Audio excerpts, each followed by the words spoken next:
Platform પર આપ સૌનું હાર્દિક સ્વાગત છે। મિત્રો, અત્યારે અમે છીએ હળવદ શહેરમાં।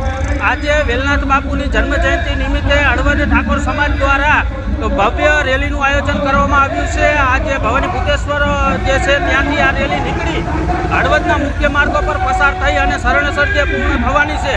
આ રેલીમાં ઠાકોર સમાજના મોટી સંખ્યામાં યુવાનો ઉમટ્યા છે તેમજ આગેવાનો પણ હાજરી આપી છે। જોકે જય વેલનાથના નાદ સાથે હળવદના જે રસ્તાઓ છે તે ગુંજી ઉઠ્યા છે। તેમજ અત્યારે હાલ આ રેલી જે છે તે પરશુરામ મંદિર ખાતે પહોંચી છે। આપણે આગેવાનો સાથે વાતચીત કરવાનો પ્રયત્ન કરશું। આવો સાંભળી આગેવાનો શું કહી રહ્યા છે। આજરોજ જય વેલનાથ યુવા સમિતિ હળવદ શહેર અને તાલુકા દ્વારા વેલનાથ જયંતિનું આયોજન કરવામાં આવ્યું છે। આજ યુવા વેલનાથ સેના સમિતિ દ્વારા આગામી દિવસોમાં શિક્ષણને લગતા તેમજ સમાજ સંગઠનને લગતા કાર્યો કરશે।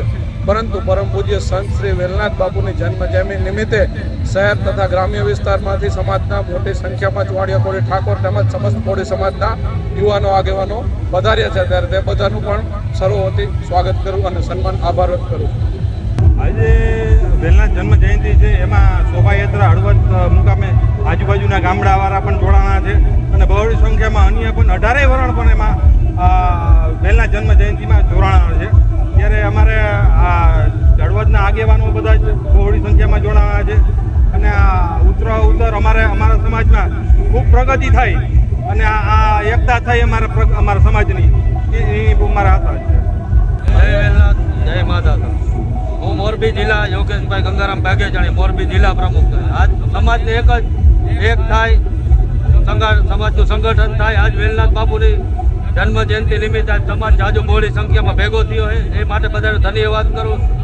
આગામી વેલનાથ જયંતિમાં આથી જાજી બહોળી સંખ્યામાં જોડાય એવી મારી નમ્ર વિનંતી। જય વેલનાથ, જય ઘનશ્યામભાઈ સુરેલા। આજે અમે વેલનાથ જયંતિ સમિતિમાં અમે બધા સહભાગી બન્યા છીએ। તો આજે થોડુંક અમારે એ પણ પત્રકારોને કહેવાનું છે કે મિત્રો, જે અમને 1977માં જે 27% અનામત મળેલું છે, તો એમાં અત્યારે અમારે બીડું પકડેલું છે તારકભાઈ ઠાકોર, જે ગાંધીનગર રહેવાસી છે। એ મુદ્દે અમે ચાલવા માંગીએ છીએ। એમનો શું મુદ્દો છે? ઓબીસી વર્ગીકરણ જે 1977માં અમને જે ઠાકોર સમાજને 27% જે અનામત આપેલી છે, એ મુદ્દે અમે આગળ વધવા માંગીએ છીએ અને એ મુદ્દામાં અમે આગળની રણનીતિ હાલશું અને એનો લાભ અમને મળવો જોઈએ।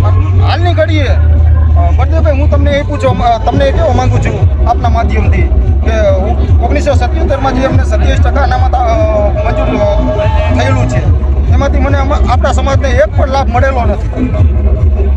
આ ગુજરાતની અંદર, ભારતની અંદર તમે જુઓ જ છો ને, તમે ગામડે બધે શહેરોમાં ગામડામાં બધે ફરતા જશો, પણ તમારા માધ્યમથી હું કહેવા માગું છું કે એ અનામતનો અમારા સમાજને કોઈ જગ્યાએ લાભ મળતો નથી।